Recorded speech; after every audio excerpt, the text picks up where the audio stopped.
You're 12 years old in German Southwest Africa in 1904 when the soldiers take the well.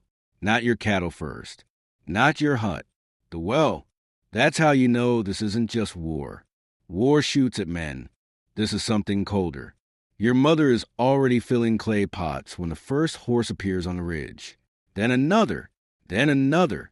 German uniforms. Dust. Rifles. Sun flashing off metal. Your little brother runs toward the water out of instinct, and your mother grabs him so hard he starts crying. A soldier rides straight to the well and dismounts without hurry, like he owns thirst itself. That's your first lesson. In this country, the person who owns the water owns the dying.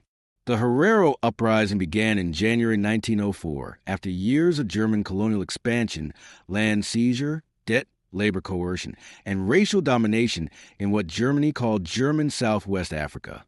By August, after the Battle of Waterberg, German forces under General Lothar von Trotha drove Herero survivors east toward the Omahique Desert. In October 1904, von Trotha issued an extermination order declaring that Herero found inside the colony would be shot. You don't know any of that in full yet. You only know the soldiers are standing between your people and the water, and that's how it begins. Your life as a Herero girl in German Southwest Africa. Before this, your life was cattle. Cattle bells in the morning, cattle dust in the evening. Cattle is wealth, status, food, marriage, memory. Your father used to say a Herero without cattle is a body with no shadow. Now the cattle are gone, some taken in earlier seizures, some scattered in fighting, some shot, because hungry soldiers are still soldiers. The Germans didn't arrive all at once. They came first with papers, flags, stations, treaties, fences, debt, then roads, then settlers, then rules. That's the trick with empire. By the time it points a rifle at your face, it has already spent years rearranging the ground beneath your feet. At 12, you are not marching toward battle. You are marching away from it. Your people are moving east after Waterberg. Men, women, children, elders, wagons, oxen, the wounded, the half-starved, the already dying. The ground is hard. The sun is a hammer. Flies crowd every mouth that tries to stay open too long. The Germans don't need to chase close. They know where you're going. Into thirst. There are stories all through the column now. Wells poisoned. Water holes occupied. Any path west blocked by patrols. A woman says she saw German soldiers drive people away from a spring at rifle point. A man says surrender is still possible. Another says surrender is just a slower way to die. Everyone is talking. No one knows. That's what extermination feels like from inside it. Confusion first, then heat, then less and less speaking. Your little brother asks for water every 20 minutes. At first, your mother answers him. Then she starts lying. Soon. Then she stops answering at all. Your lips crack open by the second day. Your tongue feels too big for your mouth. The old people fall silent first. Then the children. By the time silence spreads through a moving crowd, you realize it's not peace. It's dehydration. You pass an overturned wagon. 2 dead oxen. A woman sitting beside them with a baby in her lap. The baby isn't crying. The woman isn't moving. You keep walking because there are too many bodies now to stop at each one. That's the part no one tells children about catastrophe. It doesn't only break your heart. It trains it. At night, there is no camp. Only collapse. People drop where they stand. Some chew leather straps. Some suck pebbles. Some pray. Some curse Samuel Herero for leading the uprising. Some bless him for trying it all. Some whisper that the British border is still reachable if you keep moving east. Others say the desert is wider than hope. In the dark, your mother presses a scrap of damp cloth against your little brother's mouth. He sucks it like it's milk. You look away because if you watch too long, the world starts to feel obscene. Then the real dying begins. Not the dramatic kind. Not battle. Not blood. Dry dying. A man walks, sways, kneels, and never gets up A girl not much older than you starts laughing at nothing, then wanders out of line and isn't seen again. A baby is left beneath a bush because its mother cannot carry both the child and the water pot anymore, and there isn't enough water in the pot to justify either choice. You learn the arithmetic of the desert fast. One sip can be a day. One day can be a life. One hesitation can kill two people instead of one. The Germans have discovered something ancient and efficient. Bullets cost money. Thirst is free. At 13, your little brother stops asking for water. That scares you more than the crying ever did. He stumbles as he walks. His head keeps falling forward, then jerking back. Your mother carries him until she can't, then drags him by the hand, then pushes him ahead of her with both palms on his shoulders like she's trying to keep him inside the world by force. By afternoon, he falls and doesn't get up. Your mother kneels, shakes him once, twice, harder, nothing. You think she's going to scream. Instead, she makes a sound so small it barely feels human. Then she takes a leather bracelet off her wrist and ties it around his arm. That is your burial. A bracelet in the sand. No grave. No water to spare for mourning. No strength to carry the dead. You keep moving. Because extermination works best when it teaches the living to abandon the body before the body abandons them. Some Herero do make it out. A small number reach British Bechuanaland. Many do not. Many die in the Omahik from thirst, starvation, exposure, or German killings during pursuit. Most scholars describe what followed as genocide.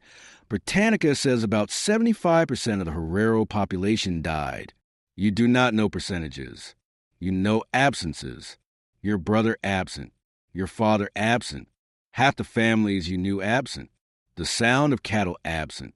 The future absent. History writes genocide in estimates. The body counted in names. When the patrol finally catches you, it doesn't feel like capture. It feels like the end of running. Your mother is too weak to stand straight. You are too weak to fear them properly. A German sergeant looks down the line of survivors, as if inspecting damaged merchandise after a fire. No one is shot. Not today. That almost feels merciful. It isn't. This is the next stage. After the extermination order was withdrawn in late 1904, German policy shifted toward imprisonment, forced labor, and concentration camps for Herero and Nama survivors. You thought survival meant the killing was over. You were wrong. It just changed uniforms. They move you west again. Not home, never home, into enclosures, fences, barbed wire, guards, roll calls, work details. Some prisoners are sent to camps inland, some to labor sites, some to Lüderitz, some to Shark Island, a wind-scoured camp off the coast that became one of the deadliest places in the whole system. It operated from 1905 to 1907 and held Herero and Nama prisoners under conditions so brutal that many never left alive. You don't know where you are being taken at first. Then you smell salt. That's almost worse than the desert. The ocean means the world is huge. And no party came to stop this. Shark Island is rock, wind, cold, no shelter worth the name. You grew up under a hard sun on the plateau. Here the sea wind cuts through every layer cloth like it hates skin. The tents leak. The ground gives nothing back. Men cough through the night. Women curl around children who are too weak to stay warm. Morning arrives, and there are bodies stiff beside the living. The Germans call it camp. The prisoners call it what it is, a place where death waits indoors. Missionary reports and later historians describe Shark Island as one of the most brutal camps in the system. Estimates of deaths there range into thousands, with extraordinarily high mortality among prisoners. At 14, work begins before dawn. Not because you are strong, because they can still extract something from you. You carry stones, drag timber, haul loads for construction, dig, lift, sort, repeat. Prisoners in the camp system were used as forced labor, including on rail construction and colonial works around Lüderitz. A guard once tells you to move faster. You look at your wrists, your ribs, your bare feet bleeding on the rock, and for one dangerous second you almost laugh. Faster? There's almost nothing left in you that isn't already moving toward death. That's the genius of camps. They make labor and dying happen at the same time. Your mother lasts 4 months on the island, maybe 5. Time in camp doesn't work right. It breaks into rations, work calls, inspections, wind, coughing, bodies removed at dawn. She gets thinner and thinner until one day her face looks less like your mother's face than a memory of it. Before she dies, she touches your cheek, not your hand. Your cheek, as if checking whether softness still exists anywhere in this colony. Remember us, she whispers. Not fight, not run, not survive. Remember. Then she is gone. You are 14 years old and already carrying 2 instructions heavy enough to bend a life in half. Don't let them take your name. Remember us. There's a doctor sometimes. He does not save people. He measures them, records them, studies them. Bodies in camps become data for empires that want not only land and labor, but proof that their victims were meant to be ruled. The colonial regime also sent human remains, including skulls, to Germany for racial science, a fact later central to memory and repatriation struggles. You learn another rule there. A system that wants to erase you will often label you first, catalog you, classify you, count you. That way, when you disappear, the paperwork stays neat. At 15, you stop dreaming about home, not because you healed, because memory has started to rot at the edges. You can still picture the well, the cattle enclosure, your little brother's feet kicking dust as he ran. But the details are slipping. The shape of your mother's hands, the exact sound of your father's laugh, the smell after rain. They're leaving one by one, and that terrifies you more than the guards do. So you start saying names in your head every night. Your father, your mother, your brother, the women from your encampment, the children from the road, the old man who died beside the wagon, the girl who laughed before the heat, took her mind. This is what resistance looks like after defeat. Not victory, not banners, inventory. Some camps close, some prisoners are transferred, some are released into a world already reorganized against them. The Herero and Nama do not emerge from this system as the people they were before. Land gone, cattle gone, political power crushed, bodies broken, families scattered. By the end of the genocide, Herero society has been torn open so deeply that survival itself starts to look like a colonial concession rather than human right. That is how genocide really works. Not only by killing, but by deciding that even the survivors must return as something smaller. You survive Shark Island, but survive is a dishonest word. You survive the desert. You survive the camp. You survive labor, wind, hunger, disease, and the long education of being treated as disposable. You survive all of it. But the girl who once believed a well was just a well, that cattle would always come home at dusk, that adults could keep children alive if they tried hard enough, she doesn't. The empire takes her, and then it writes reports about the weather. Years later, people will call this one of the first genocides of the 20th century.